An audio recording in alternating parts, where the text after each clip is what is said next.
Good morning dear student, class 7। आज आप लोग का मेंटल मैथ्स है। मेंटल मैथ्स में चैप्टर 3 है। चैप्टर 3 में डाटा हैंडलिंग पढ़ना है और यह एक्सरसाइज 1 से रिलेटेड कॉन्सेप्ट है। ऐसे इस चैप्टर में जितने भी होगा सभी में यह कॉन्सेप्ट काम करेगा। तो पहले आप इसको अच्छे से देखिए, उसके बाद क्या कीजिएगा कि आप एक्सरसाइज 1 को बनाकर मेरे व्हाट्सएप नंबर पे सेंड कीजिए। तो फर्स्ट में है कुछ डेफिनेशन है और कुछ फार्मूला है जो आपके लिए इम्पॉर्टेंट है। तो देखिएगा कौन कौन सी फार्मूला है और कौन कौन सी डेफिनेशन है जो आपके लिए इम्पॉर्टेंट है। तो ध्यान दीजिएगा, फर्स्ट है कि the extraction of the meaning information studied in the branch of mathematics is called statics. अगर किसी चीज़ के का इंफॉर्मेशन के बारे में अगर आप स्टडी करते हैं, अगर वह मैथमेटिक्स में, तो वह क्या कहलाता है? स्टैटिक्स कहलाता है। तो समझ गए होंगे, extraction of meaning information studied in A branch of mathematics is called statics. यानी किसी डाटा के बारे में अगर आप स्टडी करते हैं तो वह स्टैटिक्स का ही पार्ट्स होता है।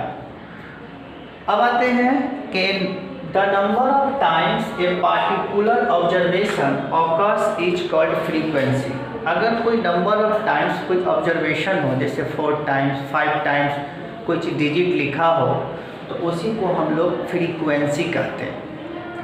अब आते हैं क्लास इंटरवल। कहीं कहीं इसको क्लास इंटरवल मिलेगा लिखा हुआ और कहीं कहीं आपको मिलेगा क्लास नंबर ऑफ साइज। तो क्लास इंटरवल हम लोग कैसे निकालते हैं? तो अपर लिमिट और माइनस लोअर लिमिट, यानी जो बड़ा डिजिट हो और जो छोटा डिजिट हो, ये दोनों के बीच के अगर हम लोग डिफरेंस निकालते हैं उसी को हम लोग क्लास इंटरवल कहते हैं। अब आते हैं मीन। मीन का मीनिंग होता है सम ऑफ ऑल ऑब्जर्वेशन। जितना भी ऑब्जर्वेशन है उसको ऐड कर दीजिए। उसके बाद होता है नंबर ऑफ ऑब्जर्वेशन। जो भी नंबर ऑफ ऑब्जर्वेशन है उससे आप डिवाइड दे दीजिए तो आपका मीन का डाटा आता है। अब होता है मीडियन। मीडियन में सबसे पहले हम लोग क्या करते हैं कि उसको असेंडिंग ऑर्डर में अरेंज करते हैं। असेंडिंग ऑर्डर में जैसे ही अरेंज कर दे उसके बाद उसके लिए फार्मूला होता है। देखेंगे कि वह डिजिट जो है आखिर नंबर ऑफ डिजिट कितना टाइम्स आया। अगर इवन है तो उसके लिए दूसरा फार्मूला होता है, अगर ऑड है तो उसके लिए दूसरा फार्मूला होता है। तो पहले मीडियन में अगर कोई ऑड डिजिट हो तो उसके लिए फार्मूला होता है n+1/2। अगर कोई इवन डिजिट हो तो हम लोग क्या लिखेंगे? n/2 th plus n/2 + 1। तो इस तरह से हम लोग क्या करते हैं कि मीन मीडियन का फार्मूला यूज करते हैं। ठीक है, तो यहाँ तक आप लोग को समझ में आया होगा कि मीन क्या होता है और मीडियन क्या होता है और इस फार्मूला का हम लोग यूज कैसे करते हैं। एक क्वेश्चन समझाते हैं, वो ध्यान से देखिए।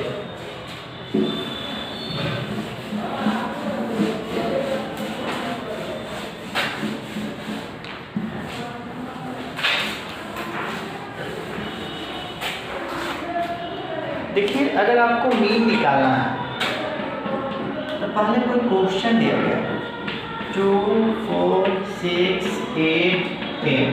अब कह दिया जाए कि फाइंड द मीन, तो आप मीन कैसे निकालेंगे? तो मीन निकालने का फॉर्मूला होता है number of sum of digit. तो जो भी डिजिट है सभी को सम कर दीजिए। तो 2 + 4 + 6 + 8 + 10। अब भाई कितना टाइम्स कितना डिजिट है? तो 1 2 3 4 5। यही होता है नंबर ऑफ ऑब्जर्वेशन। तो आप इस 5 से क्या कर दीजिए? डिवाइड। अब इस सभी को ऐड कीजिए। 2 और 4 6 और 6 और 6 12 और 12 8 20 और 10 कितना हो गया? 30 और 5 में क्या होगा? ये 5। इससे इसको डिवाइड कर दीजिए तो क्या आएगा? 6 आएगा। यही आपका मीन हुआ। तो इसी तरह से आपको मीन को क्या करना है? फाइंड करना है। तो चलिए अब मीन देख लिए, अब बताते हैं मीडियन कैसे निकालिएगा। तो मीडियन में आपके लिए क्या रहेगा डिजिट? तो थोड़ा ध्यान से देखना होगा। ऐसे रहेगा 4 3 1 9 9 के बाद 7 6। तो इस तरह से जो डिजिट है अगर आपका मीडियन में ऐसे रहेगा तो आप क्या कीजिएगा। तो अगर आपको मीडियन कहा जाए फाइंड करने के लिए तो सबसे पहले आपको काउंट करना होगा कि यह ऑड है कि इवन है। तो इससे भी पहले सबसे पहले क्या कीजिएगा कि इसको असेंडिंग में अरेंज कीजिए। उसके बाद देखिए कि यह ऑड है कि इवन है। तो असेंडिंग में हम लोग कैसे अरेंज करेंगे। तो पहले यहाँ पे क्या होगा, तो 1 के बाद क्या होगा 3 के बाद क्या होगा 4 के बाद क्या होगा 6 के बाद क्या होगा 7 और 7 के बाद क्या होगा 9। तो इसको हम लोग असेंडिंग में अरेंज करेंगे। तो फर्स्ट हुआ असेंडिंग में अरेंज करेंगे। अब इसको काउंट करेंगे कि यह ऑड है कि इवन है। तो देखिए 1 2 3 4 5 6। चलिए बहुत अच्छा बैठा कि यह इवन है। तो इवन के लिए मीडियन ने एक फार्मूला पढ़ाया है कि मीडियन में अगर इवन हो तो उसके लिए क्या फार्मूला होता है। तो बताया है कि n/2 TH plus n/2 plus 1 TH होता है। तो देखिए n का मीनिंग क्या होता है कि नंबर ऑफ टर्म्स। n का मीनिंग याद रखिएगा, इसमें होता है नंबर ऑफ टर्म्स। n का मीनिंग क्या होता है, नंबर ऑफ टर्म्स। इसमें देखिए कि नंबर ऑफ टर्म्स कितना है। तो पहले काउंट कीजिए 1 2 3 4 5 6। तो n इक्वल क्या हो जाएगा आपका, तो n इक्वल आपके पास होगा 6। जहाँ जहाँ n है वहाँ आप 6 रखिएगा। तो क्या लिखा हुआ है, इसको 6/2 TH प्लस 6/2 प्लस 1 TH। इससे इसको कट करेंगे कि क्या होगा, तो थर्ड टर्म तो 3 TH और ये क्या होगा, इसको काटेंगे तो 3 है 1, ये क्या होगा 4 TH।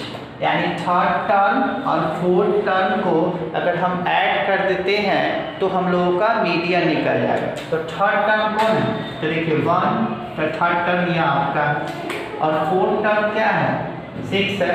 अभी दोनों को ऐड कर दीजिए तो 4 प्लस 6 ये क्या आया 10 आया।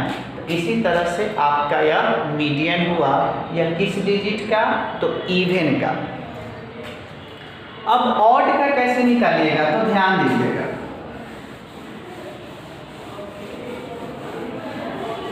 ऑड का निकालने के लिए देखिए अब ऑड का कैसे मीडियन निकालेगा, तो एक डिजिट हम इसमें से इरेज कर देते हैं 6। तो देखिए 6 को हम यहाँ से हटा दिए तो अभी ऑड हो गया। तो कैसे, तो काउंट कर लीजिए 1 2 3 4 5 ऑड डिजिट हो गया। इसी तरह इसको भी हम लोग असेंडिंग में अरेंज करेंगे। तो देखिए इसका मीडियन हम लोग कैसे निकालेंगे, तो ये ऑड है। तो ऑड के लिए एक फॉर्मूला होता है मीडियन निकालने के लिए कि n + 1/2 TH। तो ऑड कितना है, नंबर ऑफ टर्म्स तो 5 है। तो n का वैल्यू क्या रखेंगे कि 5 + 1/2 TH। तो क्या आएगा 6/2, ये कट जाएगा तो ये थर्ड होगा। तो n की जगह पे 5 रखेंगे यानी number of patterns plus 1/2 TH। तो कितना होगा 5 + 1 6/2। इससे इसको काटेंगे तो क्या आएगा 3। तो यह थर्ड टर्म आया। तो ध्यान दीजिएगा 3 आंसर नहीं होता है, यह थर्ड टर्म आया। अब आप थर्ड टर्म आया तो थर्ड टर्म में देखेंगे कि कौन सा डिजिट है। तो यहाँ से काउंट करो फर्स्ट सेकेंड थर्ड। तो थर्ड टर्म में कौन सा डिजिट है, तो फोर्थ है। तो यही आपका फोर्थ क्या होगा, आंसर होगा। तो इसी तरह से क्या करना है कि एक्सरसाइज जो 1 होगा इसी से रिलेटेड है और आपको बनाकर मेरे व्हाट्सएप नंबर पे सेंड करना है। That's all.